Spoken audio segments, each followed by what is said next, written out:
should be able to proceed now if you're ready. Brilliant. I can see Mario's already hit the live stream. So is that a good to go, Clifford? Okay, thank you. Yeah. Trying to remember to follow all the correct rules in this virtual world and not get too relaxed. Now we've been doing it a while. So welcome everyone to Cabinet Procurement Committee this evening. Before we get into the meeting proper, we'll just do the usual bit of rule reading in this virtual world. So as everyone will now be aware, the meeting is live streamed. In terms of the meeting being held in public under the current emergency procedures, any member of council can ask a question, can attend to ask a question. I don't think we've got any other councillors here. Just standing up a list of things I have to read out. I also have to advise the meeting will be live streamed again for public viewing and will be uploaded after the meeting together with the decision sheet showing the decisions taken at the meeting, and press and public will be asked to leave the proceedings after the public business has been completed. And then I hand over to Clifford, who's going to read out the formal rules for how we do things virtually. Aren't you, Clifford? Thank you very much, Chair. I know that most members and officers have been in attendance at previous meetings, but it is a requirement to read out the protocol for meetings. So firstly, if officers and members can only speak when invited to by the Chair, all participating members to keep their camera on during the proceedings. If you wish to speak, please raise your hand as so and direct your communications by the Chair. If anyone is having problems in sense with their bandwidth and it causes problems by having their camera on, then they must of course turn the camera off but still participate. Please ensure that your microphones are muted when you are not speaking, apart from the Chair, who will have her microphone on at all times. If any member or officer is referring to a specific page or paragraph or picture or appendix, please refer to that clearly by the page number, paragraph number, or diagram number. If you're having any technical difficulties, please use the right-hand top corner chat bar where our wonderful and excellent IT person, Mario, will assist you wherever possible. If you please do not use the chat function for any other purpose. If you wish to raise a point or question, please do raise your hand. And if there is any persistent or disruptive behaviour, this will result in the individual being removed from the meeting and not being allowed to return. Thank you, Chair. Brilliant, thank you, Clifford. So we're good to go. So calling up my notes again. So we start off with apologies for absence. Don't have any apologies, but I think it's only right we start the meeting by acknowledging we're missing a councillor, and to thank Councillor Burke for his contribution over his time on Cabinet Procurement Committee. He was a very active member of the committee, will be much missed. And it's funny, Clifford, as you were talking about the chat function, I was thinking the most likely guilty party there was John. So we're at least safe on that front for any comments appearing. Yeah, Clifford laughing. Comments appearing in this meeting that should be reserved for outside, perhaps. But yeah, so just to note our thanks to Councillor Burke for his contribution to Cabinet Procurement. And just to add, Chair, that we're all going to have to put our sustainable procurement hat on and wear that a little bit tighter now in his absence. But yeah, he's given us a good way forward to follow in. Yes. Brilliant, thanks, Saul. So moving into, so it's always a pause where I go to click back to my notes page and inevitably click the wrong tab first. So urgent business, we have no items of urgent business. Does anyone, I'm going to say declarations of interest and allow a brief pause, but I expect people to jump in if there are any. And there are not.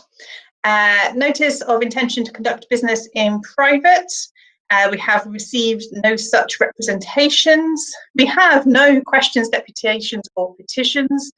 Can I ask the committee to agree the unrestricted minutes of 7th of December? If everyone could just hit unmute and say agree, if you do. Agreed. If you choose. Agreed. Agreed, brilliant, thank you all. And then, that was item 6, which brings us down to item 7. which is Independent Mental Health Network Service. I could see a bit of a debate about who was to introduce this going on at the start of the meeting. I think we've got Andrew here to introduce this paper, if that's right. Yes, Andrew Chatham, consultant in public health for City of London and Hackney. Just to give a high-level summary of the report, and then happy to field any questions as they come through. So this is a recommendation to extend the existing mental wellbeing network for an additional 2 years, just over 2 years. So in terms of background, the service was initially commissioned in 2015 for 3 years, with an additional 1 + 1 year built in, which was taken. We're now on a 6th year, which was an extension of the contract, and that's been running since February 2020.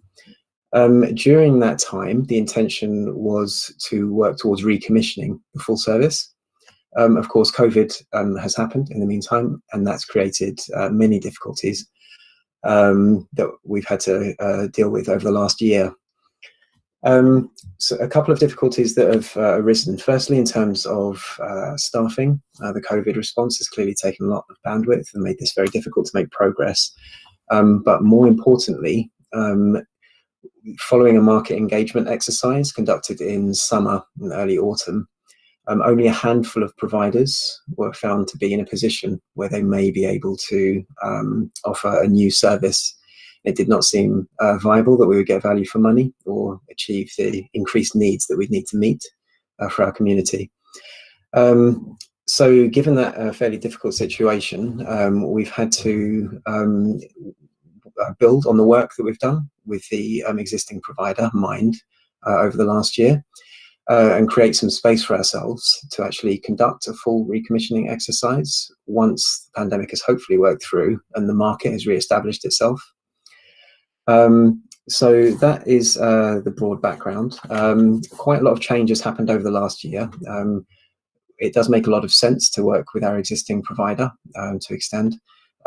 They've redeveloped their delivery model, moved away from well-being and recovery and separating those out into more of a triage-based model, which means that we can get the face-to-face care to those who need it most, and they've developed considerably their digital offer as well.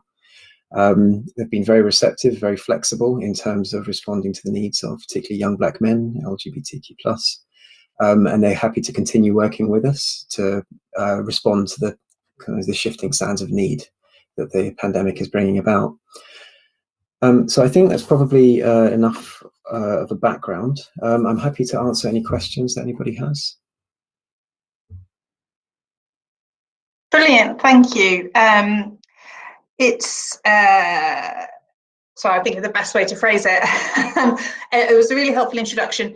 I don't think we could sort of let it pass through without noting that in terms of extending the contract will have been running a substantial amount of time by the time it concludes. So it's great the service providers clearly evolving and flexing the service as time goes on. I guess this is where, as CPC, we say we're very sympathetic around coronavirus. Note the 2-year extension, which is presumably hopefully getting us back to a more normal world, time to sort the service and everything else, but in our friendliest possible way to say we hope we don't see another extension coming forward in 2 years' time. And then I'm just going to, normally very politely ask my colleagues to go first, but I'm just going to jump in with a question, which would just be around thoughts, if we've got 2 years now to plan, if we're looking, if this is a service we can bring in, if we can bring parts of it in-house, just what early thinking might be around that. At the moment, it's nothing more than a possibility to be incorporated into the just assessing the full spectrum of options that might be available to us. It may well be some kind of combined or hybrid approach that we take to it. I think that is probably most likely what's going to be happening. It's worth noting that we do have a range of organisations at the moment catering for specific needs, which it seems in-house would be not possible, so there have to be some kind of element of doing it out-house at least. But yeah, hopefully that answers the question. It's a possibility, and there may be some benefits to doing that. We haven't explored them fully yet. Great, thank you. No, it does, and we're always keen to stress as well when we're talking about insourcing, it has to balance with that sustainable procurement strategy commitment to support for local organisation opportunities for local organisations, recognising as well the role of specialist skills, so can completely understand if it might be something we look at a hybrid model. I see a hand has gone up from Councillor Woodley, and apologies, Deputy Mayor Bramble, I wasn't sure if I saw a physical hand there as well. You did, Chair, but I was reflecting on my comments, really, thinking that possibly this is not the question for it, because I think it's a really positive move when it mentions the Vietnamese mental health services, and I think that it's really important that we have those discrete services where we know there are particular groups in our community that will need that bespoke support. It's reference young black men below, but it doesn't speak of a specific bespoke service. And I suppose that was my query, in that if we are procuring these contracts and they are setting in a piece of time, what that shift and opportunity there was if we wanted to take that line with young black men, given that it's one of the council priorities and it's a thematic approach. Is one of those things that it can be mentioned everywhere, but if it isn't embedded everywhere, then we don't see the results that we want. And I just thought, given that the work we've done, just reflecting on why there wasn't a bespoke service. But Chair, reflecting on that, this may not be the right place to ask it, but I mean, I'm happy to field somewhat of a response to that, in terms of the key performance indicators that we've built into this. We've taken a broadly an outcomes-based approach to this, because how it impacts on people's lives is really what we're interested in.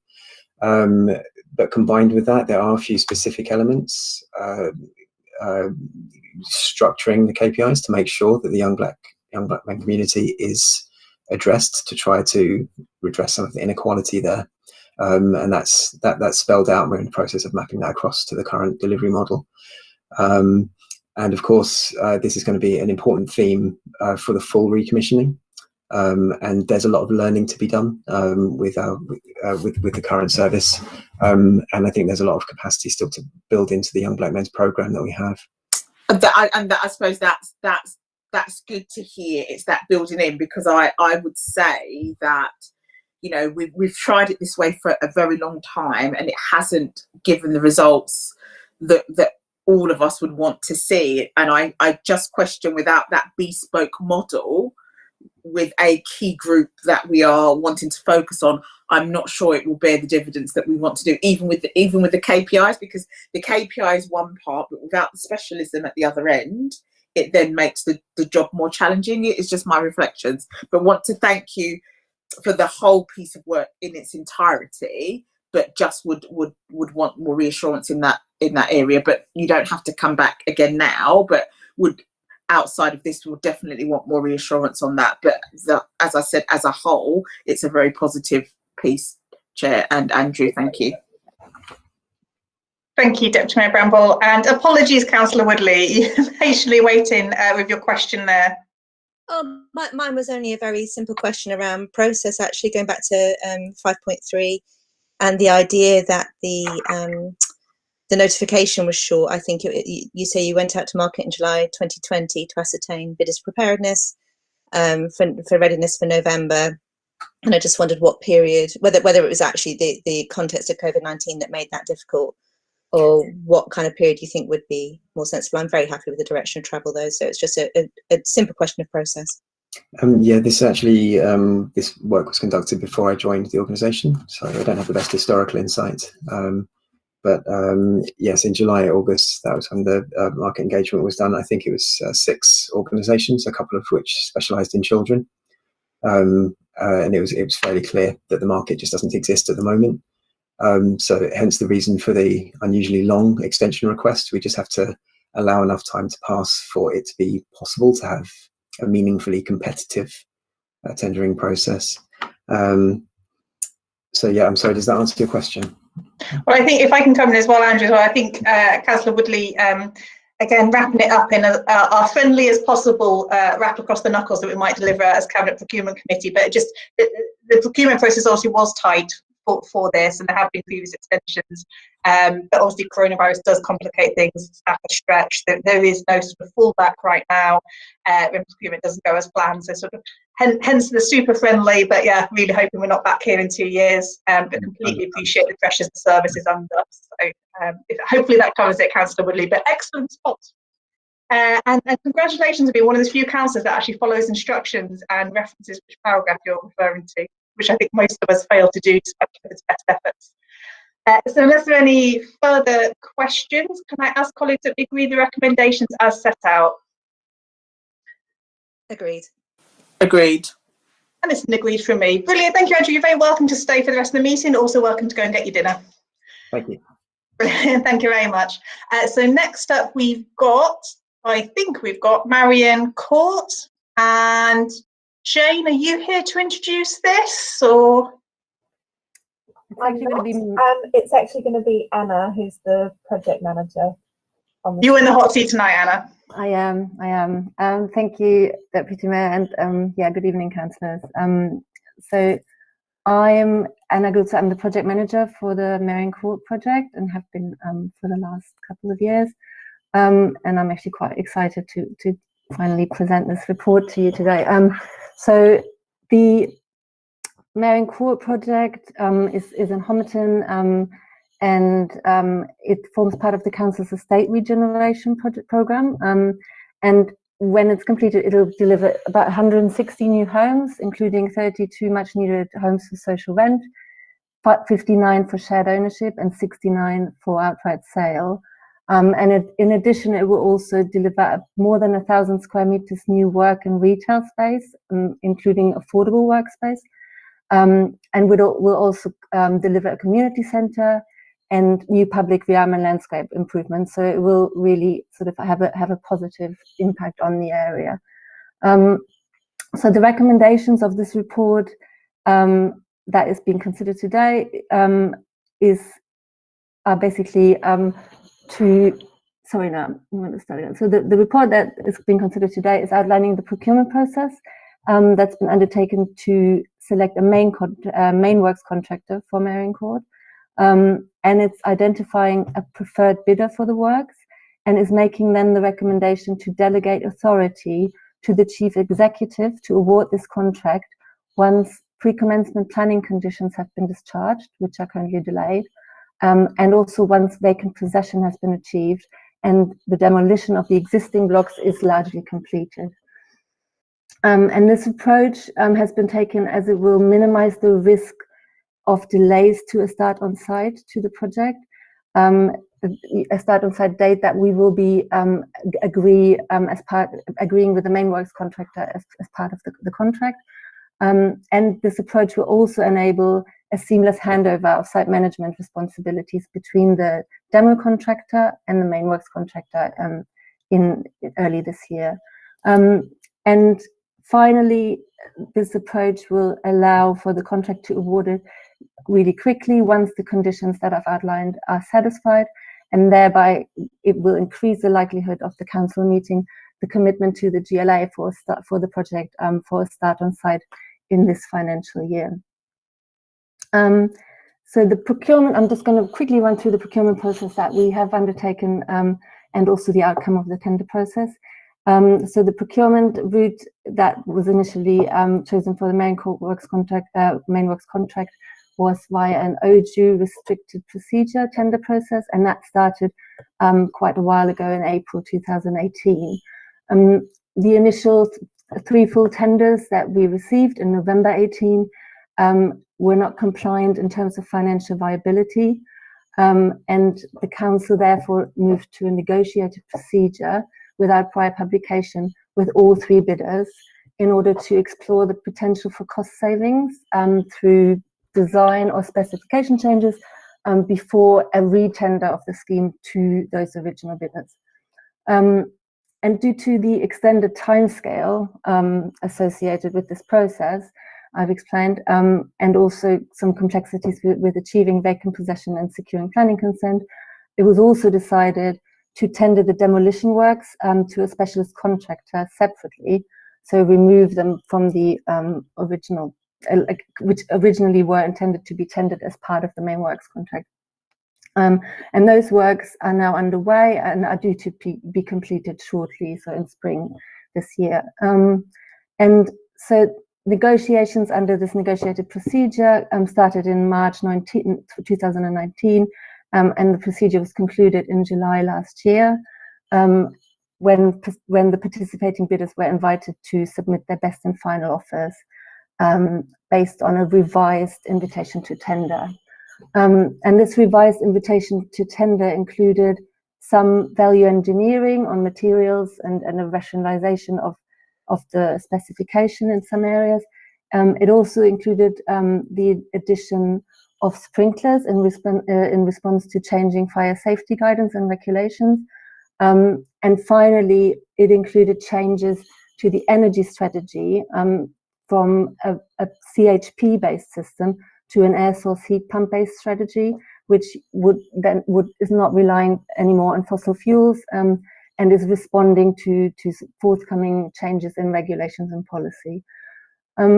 So we received 3 tenders on the 26th of October last year, and those were evaluated based on a 70% weighting for price and 30% for quality. And the preferred bidder that has been nominated by this report achieved the highest overall score in quality and price combined. And their response to the tender really showed an excellent understanding of the project constraints and risks.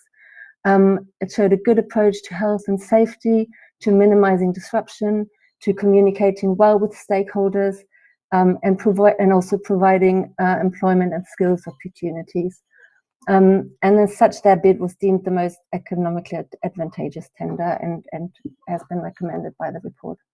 Thank you. Brilliant, thank you, Anna. It always feels like a test when reports come forward within my portfolio for my CPC colleagues to spot emissions, be it sustainable procurement strategy or otherwise related. So I'll nervously open it up to questions before I come in with comments of my own. Councillor Woodley. I'm going to be far cheekier than that with the extension of the child-friendly borough consultation. I'm very pleased to hear that the successful contractor is very invested in community engagement. So I'm interested to see how things develop, but congratulations on getting it to this stage. Well done. Thank you. Dr. Mayor Bramble, did you want to come in at all, or? No, I was just going to say what Councillor Woodley said about mentioning the child-friendly borough, but it's really good. We're both on the same child's page, so to speak. Brilliant, thank you. So I can breathe a sigh of relief that you've not spotted. There is perhaps a slight omission, which this is the moment to admit to, in which picks up with the team when we finalise the papers. And actually, that KPIs will be tightened, which is obviously something we flag in all papers, that we look for specifics within the KPIs. And I think unless the papers change, since I was reviewing it last, I think at the moment we've set out what they'll be, but the details will sort of be filled in about how we'll measure against those. And just to reiterate, from Anna's opening comments, it's really lovely when we're able to bring forward or take the next step on these schemes that are bringing forward much needed new housing and council housing within that in the borough, and to thank the team for all the work they've done on it and to get us to this point. So, and I think those were mainly just compliments coming your way. You're welcome to come back if you want to. Maybe just on the KPIs. So obviously, as you've seen in the report, some of them, they're qualitative, and so for these ones we would obviously look for a score closest 5 out of 5, but obviously happy to liaise with the chair on the detail of that after this meeting, and then others they're measured in days of delay, and obviously that is a bit harder to actually put a definite target on it, especially being mindful of the current situation in which where we are delivering these things. But yeah, as I said, obviously very happy to engage later on the detail of these KPIs targets. Brilliant, thank you, and completely understood, but routinely would not forgive me if I didn't ask the same questions of reports coming in my name. I'd ask of reports in colleagues' names as well. Brilliant, in which case, unless there's any final questions from colleagues, I'm not seeing any hands, can I ask that we agree the recommendations as set out? Agreed. Agreed. And then agreed from me. Oh, and I did have a point, and it doesn't matter, we don't need to reopen the item, but I think it was Deputy Mayor Bramble that said we'll have to channel Councillor Burke in his absence, who would have been very pleased at changing the energy strategy, which should be noted. And again, to add to the compliments coming your way, Anna, so we should note that as well. Sorry, Clifford. Yes, Chair, it just to remind you there are some exempt appendices if members wish to comment. I've got to relax and not read the formal. Yes, if people want to discuss the exempt appendices, they have to wait to the end of the meeting in the exempt section of the meeting to do so. Sorry, Clifford, thank you for the nudge. Brilliant. In which case, though, I think we can, unless Clifford's going to set me right again, I think we can move on to the next item now, which should be, just go back to my notes. It's an information item, item 9, and it's luncheon clubs. And I've got down that we should have Sharon here to introduce this. Hello, it's Sharon here. Can everyone Hi, see? Sharon. Okay, we've given the report. The report provides an update on the Luncheon Clubs contract that was awarded in December 2018. It's currently been running for 2 years now. The value of the contract annually is 203,800. It's a 3-year contract with a 2 years extension. The model that was developed for this contract was a lead provider where there were 2 lots, lot 1 being the generic and lot 2 being the culturally specific. There are 14 luncheon clubs as part of this contract. I was asked to prepare the report to update the CPC to how the contract is running with this model, because the previous contract model was that the contracts were fragmented, so there were individual contracts with those luncheon clubs. But by developing this model, the lead provider model, it was to base on the fact that we wanted the key for this contract was around the sustainability of the clubs. Before COVID hit, the contract was performing very well. However, because COVID has come and the providers or the luncheon clubs had to deliver in a different way, so therefore they couldn't obviously have the luncheon clubs open due to COVID. So what you'll find, the performance in 2019 to 20, where the contract was performing well, with regards to COVID last year and this year, they're having to do to work slightly different.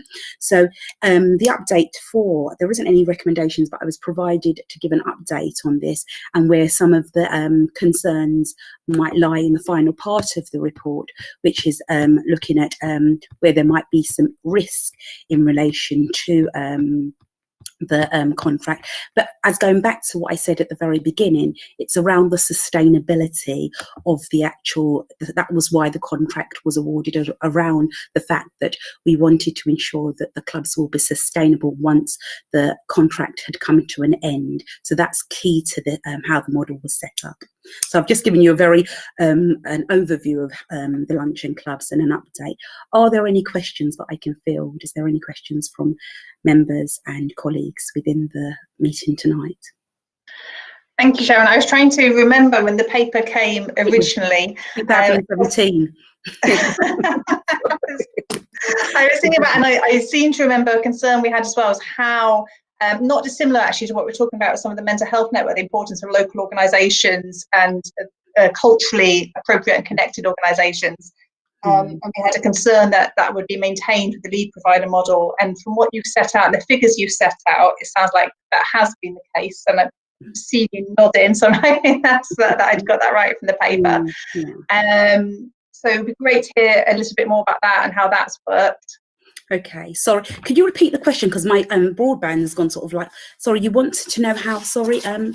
It was just, I remember, if I remembered correctly from the original meeting, one of the things we were keen to see or concerned about was the continuation of those small providers that might have those particular connections with the community they're embedded in, and just how that was preserved under the lead provider model. It has been. Yeah, sorry, it has been preserved because we have a lot that's culturally specific, which were those small providers. But yes, most definitely they have been preserved via this model in relation. You had the Vietnamese club and also the other, the Turkish and Kurdish Cypriot luncheon clubs, and they have been preserved. I haven't heard of any of them closing in reference to when we took it into this model, because the previous model, as I said, there were individual contracts with those clubs. But by having this model, I haven't heard of any luncheon clubs actually folding in reference to this model. So that was the key. So it has survived with the model that has been implemented. So yes, that's correct. I've understood it. Yeah. Thank you. It's relying on my memory from a few Yeah, years ago. that's really good. That's one of the things we I discussed. think it was 2017 when I was looking at papers when we went to, it was late 2000 because we awarded, yeah. So I think the business case and then that, yeah. So it was 2017 actually. Going back a little while. This journey, yes. It's good memory. And then casting my mind back as to whether I was chairing CPC even. Maybe I can't remember. And Councillor Woodley, I can see your hand's gone up. Yeah, it's just very good to hear that none of the clubs folded, and I suppose just to ask really whether we can informally or in whatever way appropriate get a bit of an update as the vaccinations begin to, you know, take a greater hold and people start to feel a bit more confident. If we can just get some sort of informal update on the numbers that do feel they can safely attend, and I should also say the sustainability of these clubs. I should also say that we're actually carrying out, as because the contract's a 3-year contract and ends December 2021. What we've done actually is set up an evaluation framework with HTVS. So we're evaluating the lifetime of the contract, and that's something that we can feed back to you once we've done that evaluation, which will be about June, because I'll be presenting that to my colleagues at ASMT around that. So if you're in agreement, I'm happy to update you from the evaluation that will be undertaken as part of this contract, because that will then decide on whether the extension clauses can be used in reference to that, because we've got a 2 years extension clause within this particular contract. But no, we will need to evaluate the life of the contract to see how that's gone. But equally, we have to take on board what's happened with COVID-19 and how the actual clubs have been very responsive actually with regards to that, because there are different ways on how they are delivering the service, and because obviously they can't open, but they are actually staying in touch with their members, because one of the key things about this particular contract was social isolation. And I recall when I was doing the consultation with colleagues and when we were formulating this model, it was said that a lot of people see a luncheon club more than just having the meal. It's actually like they're coming in and they're actually talking to them. They might read a newspaper before the lunch is served. So it's in a sense a really like a social interaction. In particular, that was something that was said when I did the consultation with the Cypriot community in regards to their luncheon club that was being run. So that was key. So the evaluation that we're doing, which we're doing in obviously where we fed in with HCVS, is key to find out, to answer that particular question, because we will be looking at COVID and vaccination, asking questions around that. Is that okay? Yeah, thank you, Sharon. We always appreciate any updates here, although what I am going to suggest, if Councillor Woodley is okay with this, I'm aware that this will fall within Councillor Kennedy's portfolio, and wouldn't want to step on his toes as a committee as a whole. So I'm going to suggest, and Cliff is nodding, that what I might do is I can write to Councillor Kennedy and say we had the update come to the meeting. I would like to hear how it progresses. In particular, I was going to come back into the question. I noted your points around sustainability, Sharon, as well, and what comes next. So we could put the question to Councillor Kennedy, and he can choose how he wants to come back and we do it up here or in another place. Yeah, because the head of service does update Councillor Kennedy regularly, and I can place that and ask Zainab to place that on the agenda when she has her updates with Councillor Kennedy. That'd be fine to do it that way. Yeah. Yeah. Perfect. Just trying to avoid you having to report in multiple times to different councillors. I've been to CPC before, but I did it when it was physically with the ISIS contract. But it's quite weird when you're doing it virtually, if I'm honest with you, with all of you there. But it's fine. It's an experience to have. If I may share, your passion shines through, Sharon. That's why we want to see more of you. But I will. All right. Fair enough. Is there any further questions? Or is that okay? Deputy Mayor Bramwell, did you want to come in at all on this? No, thank you. No, thank you, Chair. Perfect, in which case, and so Sharon, as you flag, there's no recommendations, it's just for us to note. So if I ask my colleagues to note. Note and look forward to the update when you have further information on the vaccinations. Thank you. Brilliant, and thanks so much, Sharon, really appreciate it. Like I said, we're always keen to get updates back at the committee, and it's lovely to have such a detailed update on how this particular contract progressed. So thank you very much. All right then. Thank you very much for inviting me. Okay. You're welcome to stay for what will be the last 30 seconds of the meeting. You're also welcome to disappear. It's all right. It's fine. Thank you. Take care. Bye-bye. Bye-bye. Bye, Sharon. And apologies, I realised I didn't make that offer to my housing colleagues, but in theory, you've got an exempt appendix we might choose to discuss. So you are there to the bitter end. But the bitter end should be, as soon as I find my notes, very much in sight, I think. So item 10, any other unrestricted business the chair considers to be urgent? We have none. Item 11, please can everyone note the scheduled meetings of the committee for the remainder of the municipal year. 12, we need to exclude the press and public. That's only if we're going to debate anything in the exempt part of the meeting. And I'm going to look at my colleagues to see if they're shaking their heads. I'm assuming we're not. Yeah, so we can just carry on quickly to the end of the meeting. So we note the exempt appendix for Marion Court in item 13. Can we agree the exempt minutes of the previous meetings of Cabinet Procurement Committee held on 7th of December? If I could have a chorus of agreed, that'd be great. Agreed. Agreed for me. Sorry, Angela, I saw you mouthy agreed. So thank you. And we have no items of exempt urgent business, which brings us to an end. So unless Clip is not waving at me that we've forgotten something. So we're all done for tonight. Brilliant. Thanks so much, everyone. Enjoy the rest of your evening. Thanks, everyone. All right, I'll